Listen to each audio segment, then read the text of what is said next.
Selon Abu Huraïra, qu'Allah soit satisfait de lui, le prophète, paix et bénédiction d'Allah sur lui, a dit « Allah a divisé la miséricorde en 100 parties.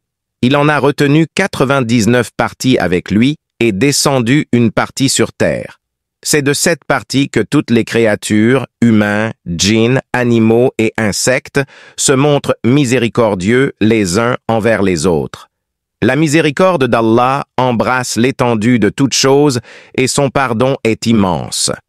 Sauf qu'Allah, avec toutes ses miséricordes, n'accordera ni pardon ni miséricorde à deux types d'individus pendant le mois de Sha'ban, en particulier lors de la nuit de la moitié de Sha'ban. Mu'adh ibn Jabal rapporte que le prophète paix et salut sur lui a dit « Certes, Allah regarde ses créatures durant la nuit de la moitié de Sha'ban et pardonne à tous, sauf à l'associateur et au querelleur.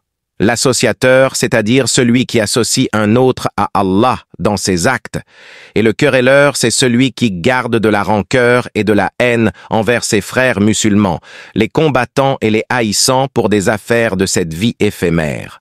De même qu'Abu Tha'laba al-Khushani rapporte que le prophète paix et salut sur lui a dit « Lors de la nuit de la moitié de Sha'ban, Allah regarde ses créatures, pardonne aux croyants, accorde un délai aux mécréants et laisse les rancuniers dans leur rancune jusqu'à ce qu'ils l'abandonnent.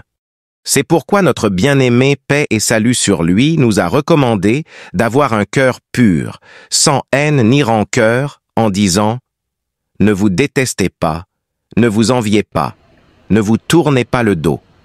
Soyez serviteurs d'Allah en frères. Il n'est pas permis à un musulman d'abandonner son frère plus de 3 nuits. » Le prophète dit également à ses compagnons, alors qu'ils étaient assis dans la mosquée, « Un homme parmi les habitants du paradis entrera tout de suite dans la mosquée. » Tout le monde était étonné et surpris. Cette scène se répéta 3 fois. Après que l'homme fut entré et reparti pour la 3e fois, Abdallah ibn Amr sortit le poursuivre, afin qu'il sache ce qu'il fait de si spécial, pour que le prophète les informe qu'il est un habitant du paradis.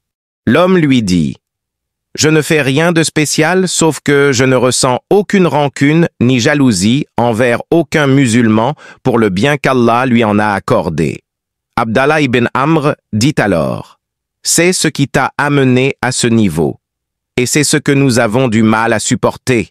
Donc, mes chers frères et sœurs, lorsque vous vous couchez avant de dormir, purifiez votre cœur de toute rancune envers tout le monde. Pardonnez à tous ceux qui vous ont offensés et aimiez le bien pour tous les musulmans, afin que le tout clément, le très miséricordieux, vous pardonne aussi et vous fasse partie parmi les habitants du paradis. »